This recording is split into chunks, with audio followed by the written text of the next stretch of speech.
여러분 안녕하십니까? 오늘 또 참으로 좋은 날입니다. 주의 평안이 여러분 속에 계시기를 간절히 기원합니다. 저는 오늘 세 가지 발견이란 제목으로 여러분과 함께 은혜를 나누고자 합니다. 본문 말씀은 갈라디아서 1장 11절로 12절입니다. 형제들아, 내가 너희에게 알게 하노니 내가 전한 복음이 사람의 뜻을 따라 된 것이 아니라 이는 내가 사람에게서 받은 것도 아니요 배운 것도 아니요 오직 예수 그리스도의 계시로 말미암은 것이라. 오늘날 새로운 발명과 발견은 매일 하루가 다르게 쏟아져 나오고 있기 때문에 우리의 생활 역시 급격하게 변모되어 가고 있습니다. 그러나 이와 같은 발명과 발견은 모두 다 일시적이고 물질적이며 환경적인 변화만 줄 뿐이지 우리에게 그 이상의 변화를 가져다 주지는 못합니다. 그러나 여러분과 저희 운명의 위대한 변화를 가져오고 우리 존재의 바탕에 위대한 변화의 역사를 가져올 수 있는 발견이 있습니다. 이 같은 변화를 체험하기 위해서 첫째로 인간은 벌거벗은 존재라는 사실을 발견해야 합니다. 오늘날 사람들은 자기 자신을 알지 못하고 살아갑니다. 어디에서 와서 무엇 때문에 살며 어디로 가는지 삶의 의미를 전혀 알지 못한 채 육신의 정욕과 안목의 정욕과 이성의 자랑의 늪에 빠져 후적거리며 살아가고 있습니다. 이러한 자기 자신을 바로 알지 못하면 이것은 크나큰 슬픔이요 절망인 것입니다. 바로 이것이 모든 사람들이 가슴속에 앓고 있는 병입니다. 또한 인간은 죽음의 공포에서 헤어나올 수 없는 절망적인 상황에 처해 있습니다. 사람이 이러한 벌거벗은 상황에 있으면서도 자신이 벌거벗지 않았다고 생각하는 것은 무서운 비극입니다. 아담과 하와는 범죄한 후에 벌거벗은 자신들을 발견하고 무화과나무 잎으로 가려서 수치를 면해보려고 했습니다. 그러나 얼마 후에 나무 잎사귀가 말라버려 그것으로는 도저히 벌거벗은 수치를 가릴 수가 없었습니다. 이것이 오늘날 인간의 비극입니다. 오늘날 인간들은 그 놀라운 과학의 발명이나 발견, 물질적인 부여 등의 무화과나무 잎을 갖고 있습니다. 인간들은 그것으로 자기의 절망의 벌거벗은 상태를 가려버리고 애를 쓰고 있는 것입니다. 그러나 이러한 무화과나무 잎은 우리를 허무와 무의미의 늪에서 건져내 주지 못하며 죽음에서 구원해 주지 못합니다.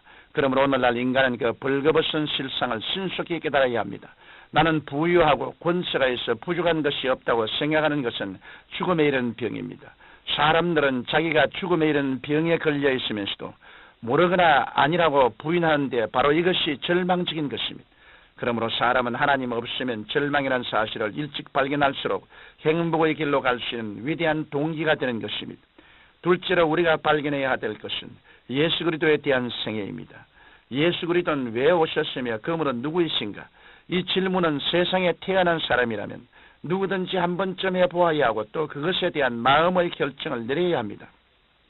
왜냐하면 성경에 하나님이 세상을 이처럼 사랑하사 독생자를 주셨으니 누구든지 저를 믿으면 멸망치 않고 영생을 얻으리라고 말씀하셨기 때문입니다.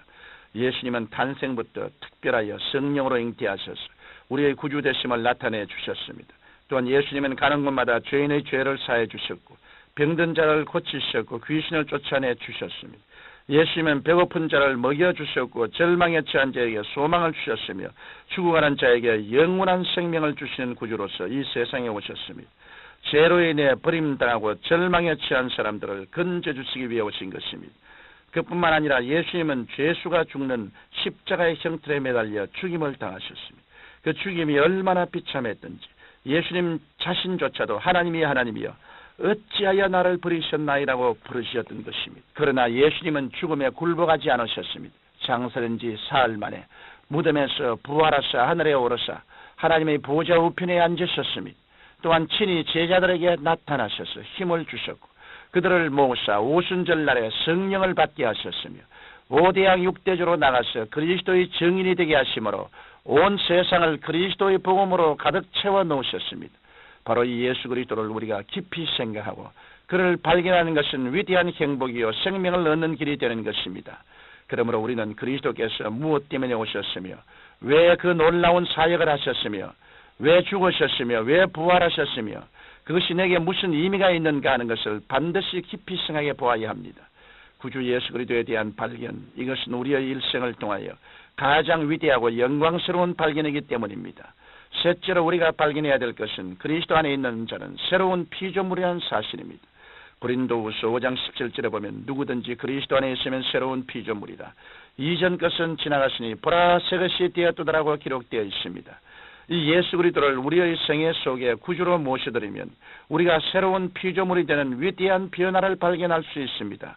그러면 어떠한 변화가 다가오겠습니까? 고린도전서 1장 30절에 너희는 하나님께로부터 나서 그리스도 예수 안에 있고 예수는 하나님께로서 나와서 우리에게 지혜와 의로움과 거룩함과 구속함이 되셨다고 말씀하셨습니다. 먼저 예수님은 우리에게 지혜가 된다고 말씀했습니다.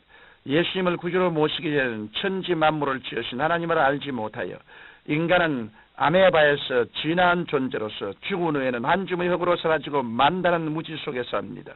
그러나 예수님을 구주로 모셔드릴 때 예수님께서 우리의 지혜가 되셔서 하나님을 알게 되고 인생을 살아가는 지혜와 분별력을 얻게 되는 것입니다. 또 예수님은 우리의 의가 되십니다. 이 세상에 사는 사람치고 스스로 의롭다함을 입을 육체가 없습니다.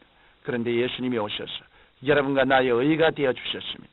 예수님은 우리의 과거의 죄, 현재의 죄, 미래의 죄를 짊어지시고 친히 십자가 대속의 죽임을 당하신 것입니다. 그러므로 우리가 예수 그리스도를 마음속에 모시드리면 예수께서 나의 영원한 의로움이 되어 주시는 것입니다. 또한 예수님은 우리의 거룩함과 구속함이 되신다고 하셨습니다.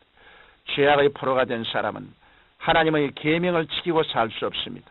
그러나 예수님을 믿는 우리는 사망에서 생명으로 옮겨졌으며 마귀에서 노예나 자유롭게 되었기 때문에 성령의 능력으로 말미암아 거룩한 삶을 살 수 있습니다. 그러므로 우리는 예수 그리스도가 주시는 힘을 가지고 하나님과 우리 사이의 계명을 지키고 이웃 간의 윤리와 도덕적인 계명을 지켜서 거룩한 삶을 살 수 있는 것입니다. 그리고 예수 그리스도가 우리의 구속함이 되었다는 것은 우리를 죄악에 팔린 몸에서 값주고 사주셨다는 것입니다. 아담과 하와는 스스로 하나님의 말씀을 거역하고 하나님을 반역함으로 자기를 마귀에게 팔아버렸습니다.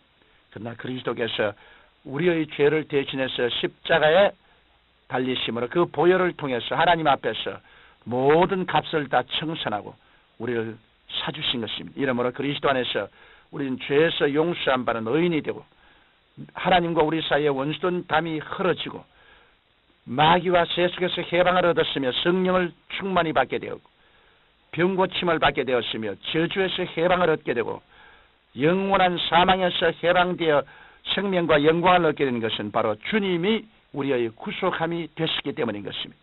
예수님의 십자가 고난과 흘리신 보배로운 피로 말미암아 우리는 구속함을 입어 하나님의 사랑의 아들 나라로 옮겨와서 그리스도 안에서 살게 되었습니다. 그렇기 때문에 우리는 담대하게 예수님 안에서 영원히 잘됨같이 범사에 잘되며 강건하고 생명을 얻되 넘치게 얻을 수 있습니다. 사랑하는 성도 여러분, 우리가 예수 그리스도 안에서 이와 같은 새로운 피조물이 되었다는 것을 발견하게 될 때 위대한 삶을 살 수 있습니다. 그러므로 여러분은 자신을 발견하고 예수 그리스도를 발견하심으로 새 사람이 되어 예수 그리스도의 지혜와 의로움과 거룩함을 따라 살게 되시기를 예수님 이름으로 축원합니다. 전능하신 아버지, 새해에는 모두 다 그리스도 안에서 새로운 피조물로 살게 하여 주옵소서. 예수님 이름으로 기도드립니다. 아멘.